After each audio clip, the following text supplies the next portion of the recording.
Okay, so this actually happened to me. I walked into a grocery store in a new city, completely confident, thinking, this is just shopping, how hard can it be? 5 minutes later, I am standing in the middle of an aisle, holding a jar, and I have absolutely no idea if it is pickles or something else, because the label uses a word I have never seen in my life. Oh no, I know exactly where this is going. And then, to make it worse, a worker walks up to me and asks something really fast, and I just freeze. I smile, I nod. I have no idea what I agreed to. Yes, that nervous smile and nod combo. Every language learner knows that exact face. Turns out, she asked if I wanted a sample of the cheese they were giving out. I said yes to something, but I genuinely do not know if it was that. Honestly, Jack, that happened to me too, but with a cashier asking me something at checkout. I just said yes and hoped for the best. Right? And grocery shopping feels like it should be simple. It is just food, but it is actually full of little moments. Aisle signs, worker questions, checkout small talk that can make you feel completely lost if English is not your first language. It is such a normal everyday task, but it uses a lot of specific vocabulary that nobody really teaches you directly. Exactly. Nobody sits you down and says, here are the 20 phrases you will actually hear at a grocery store. You just have to figure it out, usually while holding a mystery jar. Which is stressful enough in your own language, let alone a new one. So today, we are going to fix that. We are going to walk through a real grocery store conversation together, learn the exact words and phrases people use, and by the end, you are going to feel so much more confident the next time you're standing in that aisle. No more mystery jars. No more mystery jars, Rose, I promise.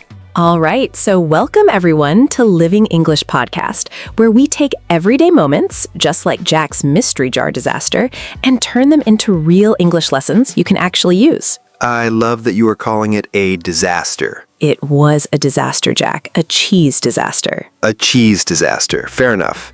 But seriously, if you have ever felt nervous walking into a grocery store, worried about understanding a worker, reading a sign, or even just answering a simple question at checkout, this episode is for you. By the end of today, you are going to be able to ask for help finding something, understand common store announcements, talk about prices and sales, and handle checkout like it is second nature. And honestly, this is one of those topics that quietly builds real confidence. Because once you can handle grocery shopping smoothly, so many other everyday English situations start to feel easier too. It really does carry over. Restaurants, pharmacies, small talk with strangers, it is all connected. Exactly. So if you're new here and you enjoy learning English through real conversations instead of boring textbook dialogues, consider sticking around and subscribing. We would love to have you with us for future episodes. We make these because we genuinely love helping people feel less nervous and more natural speaking English, one everyday moment at a time. All right, Rose, should we jump into why grocery shopping feels harder than it should for a lot of learners? Let us do it. So here is the thing. Grocery shopping feels stressful for learners for a very specific reason. It combines 3 skills at once: reading signs quickly, listening to fast-spoken English from workers or cashiers, and speaking on the spot without much time to think. Right. There is no pause button in real life. You cannot ask the cashier to slow down and repeat themselves 5 times. Well, actually you can, but it feels scary. You absolutely can, and we are going to teach you exactly how to do that politely today. But yes, it feels like everything is happening fast, and there's pressure because people are waiting behind you. That pressure is real. I still remember feeling my heart race just because someone was in line behind me. Totally normal. Here's the reassuring part though. Grocery store English is actually very repetitive. Once you learn the core phrases, you will hear the exact same patterns almost every single time you shop. That is such a good point. It is not like every store invents new vocabulary. It's the same aisle questions, the same checkout phrases over and over. Exactly. So this is one of those situations where a little bit of preparation goes a very long way. Today, we are going to give you real phrases for asking where things are, understanding prices and sales, talking about what's in stock, and getting through checkout smoothly.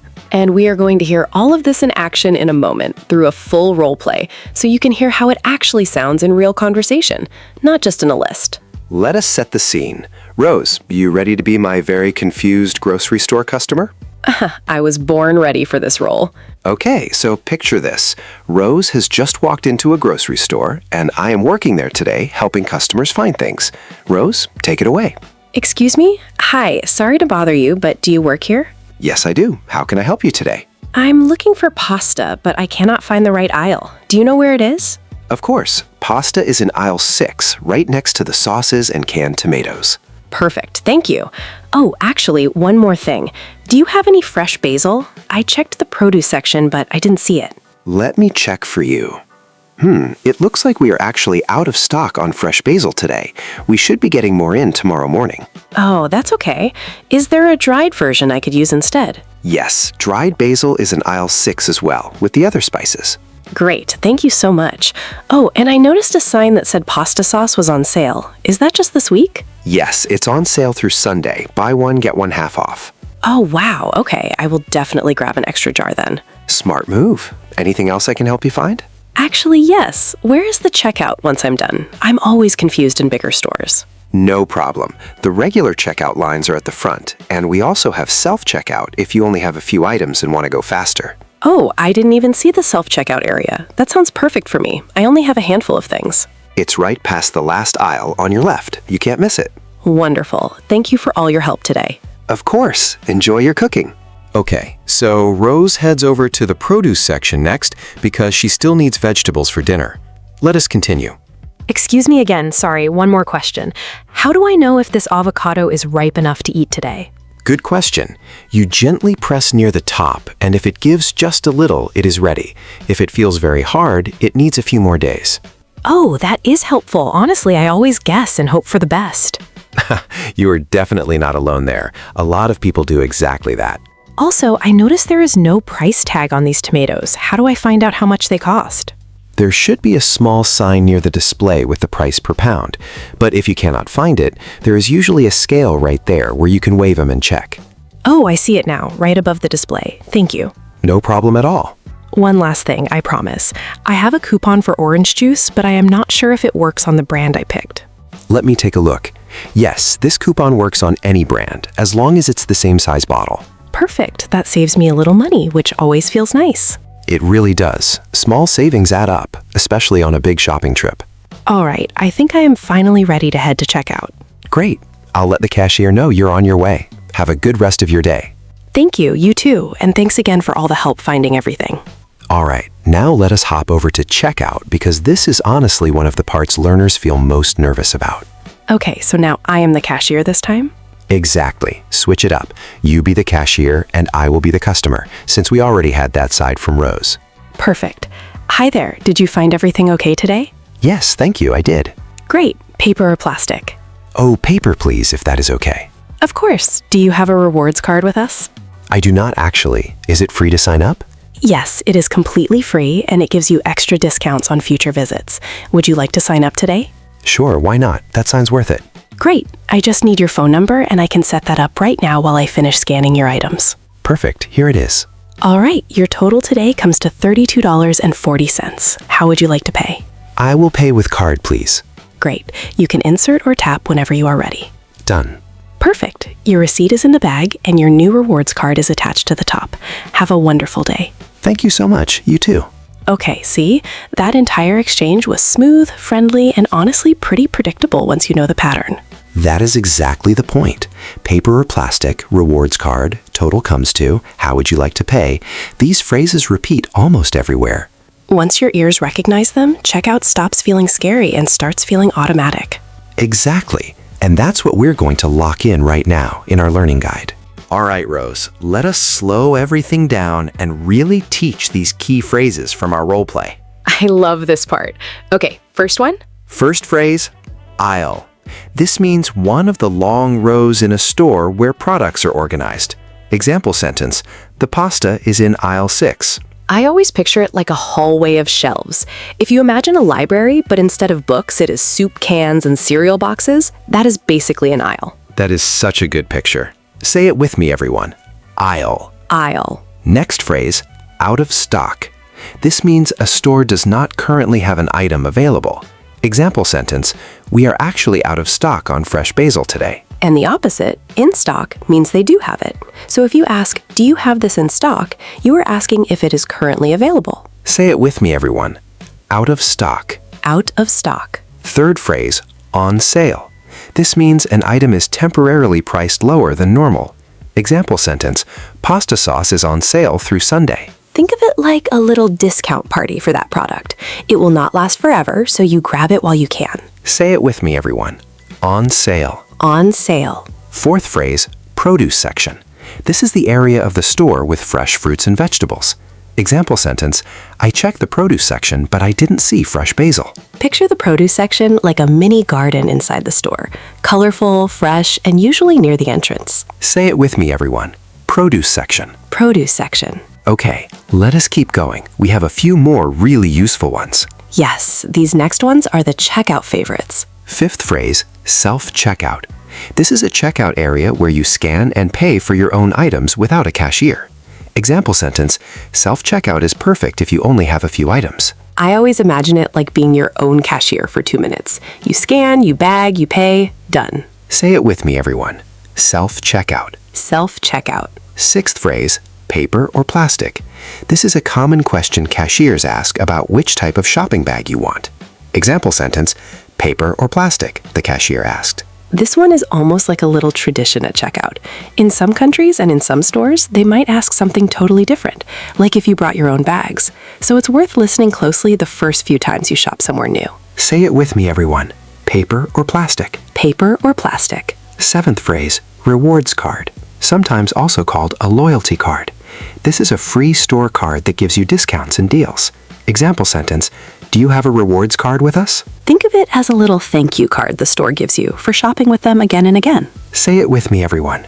Rewards card. Rewards card. And one more, our eighth phrase, total comes to. This is how cashiers tell you the final price you owe. Example sentence, your total today comes to $32.40. You'll hear this exact structure constantly. Your total comes to, followed by the number. So once you recognize it, you instantly know a price is coming next. Say it with me, everyone. Total comes to. Total comes to. Beautiful. That is 8 really practical, high-frequency phrases, straight from real grocery store English. Now, let us practice these one more time in a slightly different, shorter scene, so they really stick. I love repetition. It is honestly how I learned half of my English, hearing the same patterns in slightly different situations. Exactly. So this time, imagine you, the listener, are the customer. I will be a worker, and Rose will help guide you through your own responses. So everyone listening, get ready to answer out loud, just like we are really there with you. Excuse me? Do you need any help finding something today? Now it is your turn. Try saying, yes, actually. Could you tell me which aisle the rice is in? Rice is in aisle 4, right next to the beans. Great job. Now imagine you also want to ask about a sale sign you saw. Try saying, is the rice on sale this week too? Yes, it is on sale. Buy 2, get 1 free. Wonderful. Now let us jump to checkout. I will ask the classic question. Paper or plastic? Your turn again. Try answering with whichever one you would honestly choose. And once you answer, imagine I ask, would you like to sign up for our rewards card today? It is free. Try saying, sure, that sounds great. Or, no thank you, maybe next time. Either answer works perfectly. Perfect. And finally, imagine I say, your total comes to $18.15. How would you like to pay? Try answering with, card please, or cash please, whichever feels true for you. Fantastic work, everyone. You just practiced a full grocery store interaction, from finding an item, to checking a sale, to paying at checkout. That felt so natural, and I promise, the real version will feel just like that too once you've practiced it a few times. All right, let us bring it all together with a quick recap of everything we covered today. We started with Jack's very relatable cheese disaster, standing in an aisle, completely unsure of everything happening around him. A truly iconic moment, honestly. And from there, we walked through a full role play, finding items, checking if things were in stock, learning about sales, navigating the produce section, and finally moving through checkout with self-checkout, paper or plastic, and a rewards card. And then we slowed everything down and really dug into 8 key phrases: aisle, out of stock, on sale, produce section, self-checkout, paper or plastic, rewards card, and total comes to. All extremely common, extremely repeatable phrases that you'll hear again and again almost anywhere you shop. And then we practice them one more time together, with you as the customer, answering out loud in a shorter, guided scene. Which honestly is one of the best ways to make new vocabulary stick. Hearing it, then immediately using it yourself, even just out loud at home. One real cultural note here too. In a lot of English-speaking countries, small talk at checkout is actually very normal and expected. A quick, "Did you find everything okay?"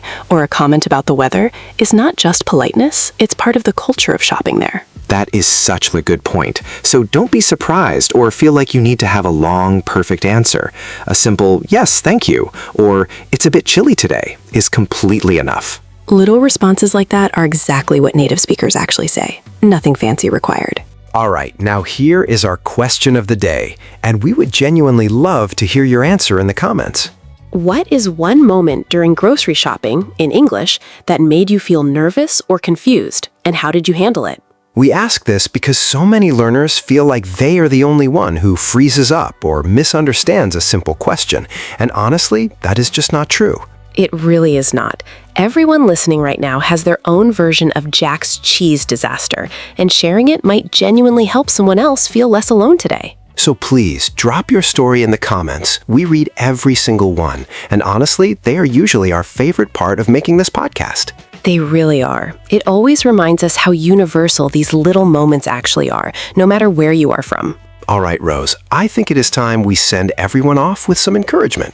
I agree. Let us do it. So to everyone listening, if you made it through today's episode and practiced those phrases out loud, even quietly, you are already doing something incredibly valuable for your English. Learning a language is not about being perfect the first time. It's about showing up, again and again, in small everyday moments, exactly like a simple grocery run. Exactly.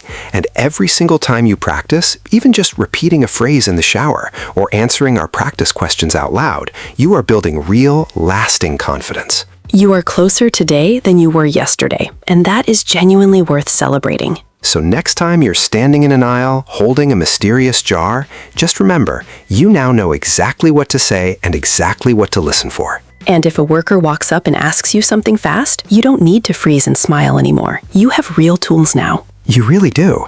And honestly, that confidence carries into so many other parts of daily life too, not just grocery stores. It is funny. One small everyday task, and suddenly a whole world of English starts to feel a little more familiar. That is exactly why we love making these episodes. Real situations, real language, real progress. If today's episode helped you feel even a little more confident, we would love for you to stay with us for more everyday English lessons like this one. And remember, every grocery trip from now on is just one more chance to practice, not something to feel nervous about. Well said. All right, everyone, until next time, keep practicing, keep showing up, and keep being proud of how far you've already come. And as always, from both of us here on Living English Podcast, we'll catch you at the next aisle of learning, of course. I see what you did there, Jack. Perfect way to end it. Had to sneak one more in. See y'all next time.